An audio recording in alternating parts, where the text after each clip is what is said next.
호랑이 여행입니다. 오늘의 여행 이야기는요, 이완용도 깨갱한 최악의 매국노인데요. 그와 관련된 여행지는 서촌입니다. 인왕산 밑에 펼쳐진 서촌은 경복궁 서쪽에 있다 하여 이름 붙은 동네인데요. 아담한 한옥과 아기자기한 카페들이 자리한 서촌 끝자락엔 조선시대 화가 겸재, 정선의 그림 무대였던 수성동 계곡이 살포시 숨어 있답니다.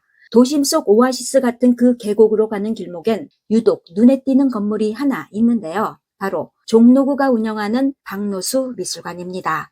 1930년대에 지어진 이 건물의 마지막 주인은 박노수 화백이었는데요. 1973년부터 40년간 살던 집과 작품들을 종로구에 기증하면서 박노수 미술관이 됐지만 애초엔 일제강점기 최악의 매국노가 자신의 딸을 위해 지어준 집이었답니다. 자, 보통 친일 매국노 하면은 이완용과 을사오적을 떠올리지만 그 친일파들이 명함도 못 내밀 최악의 매국노가 바로 윤덕영이랍니다. 알고 보면 이완용 뺨치는 윤덕영은 이완용보다 15살이나 어린 1873년생인데요. 21살 때인 1894년에 마지막으로 시행된 과거시험에 합격한 후에 총리 대신 출신인 양할아버지 백으로 나름 괜찮은 관직들만 맡았던 윤덕영은 1907년에 대한제국 황후가 된 조카딸 덕분에 황실 비서실장이 돼서 그야말로 팔자가 확 폈답니다. 하지만 시류를 잘 타는 윤덕영은 당시 일제에 찰싹 달라붙어 사는 인간이었는데요. 1909년에 이토 히로부미가 안중근 의사에게 죽었을 땐 친일파들과 추도회를 열고 추도문을 애절하게 읊기도 했답니다. 그런 윤덕영이 일제 눈에 기특한 친일파로 확실히 부각된 건 1910년 8월 22일인데요. 일제가 형식적인 어전회의를 통해 대한제국을 꿀꺽 집어삼킨 날이랍니다. 그 마지막 어전회의가 열린 곳이 바로 창덕궁 대저존 옆에 붙은 흥복헌인데요. 무늬만 회의일 뿐 총리 대신 이완용을 비롯한 8명의 친일파 대신들이 순종에게 나라를 넘기는 조약문에 빨리빨리 도장 찍으시라 강요하는 자리였답니다. 그러니 순종이 차마 도장을 찍지 못하고 머뭇거리는 걸 병풍 뒤에서 지켜보던 순종 효왕후가 뛰쳐나와 옥새를 치마 속에 감추고 버티는 예기치 못한 상황이 벌어졌는데요. 자, 아무리 기세등등한 친일파라지만 감히 황후의 치마에 손댈 수 없는 난감한 상황에서 그 치마를 확 들춰내고 옥새를 뺏어서 기어코 도장을 찍게 한 장본인이 바로 큰아버지 윤덕영이었답니다. 그렇게 나라의 주권을 뺏기던 그날 마지막까지 옥새를 부여잡고 나라를 지키려 저항한 사람이 오로지 17살 어린 황후뿐이었다는 게 참으로 기막힌 노릇입니다. 어쨌든 막가파 윤덕영의 눈부신 활약으로 일주일 후인 8월 29일에 한일병합이 공식적으로 발표되면서 이 땅은 결국 일제 식민지가 되고 말았는데요. 그렇게 나라를 넘겨준 친일파들에게 귀족자기와 돈까지 듬뿍 얹어준 일제는 한일병합은 이완용이 주도했지만 윤덕영의 숨은 공로도 이완용에 뒤지지 않는다 라면서 윤덕영을 칭찬했답니다.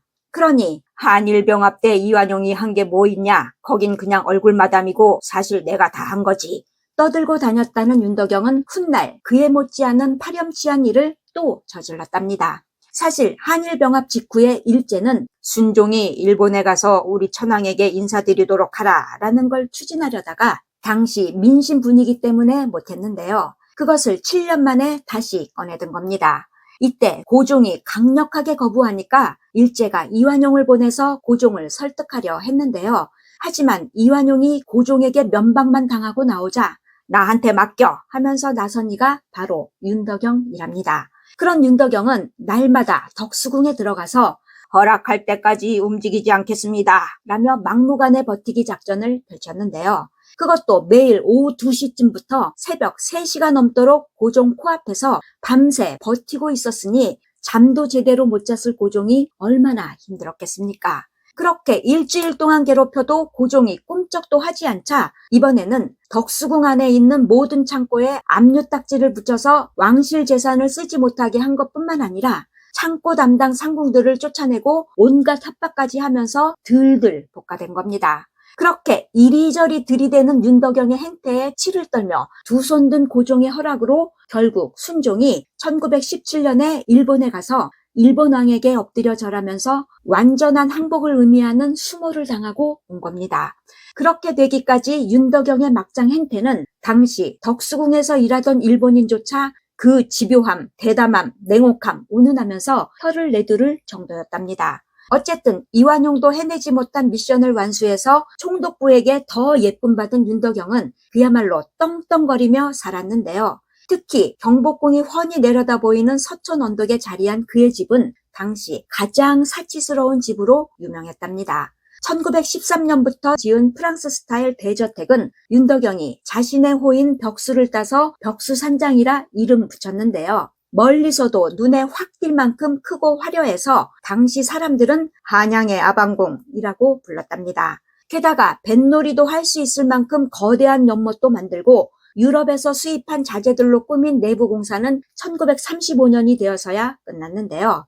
하지만 무려 22년에 걸쳐 완성된 벽수산장은 홍만자회 조선지부에 빌려주고 윤덕영은 벽수산장 뒤에 따로 지은 99칸 한옥에서 살았답니다. 이는 자신을 비난하는 사람들의 시선을 의식했기 때문이라지만 그 조선 지부장이 바로 윤덕영이었기에 사실 눈 가리고 아웅한 셈이었던 겁니다.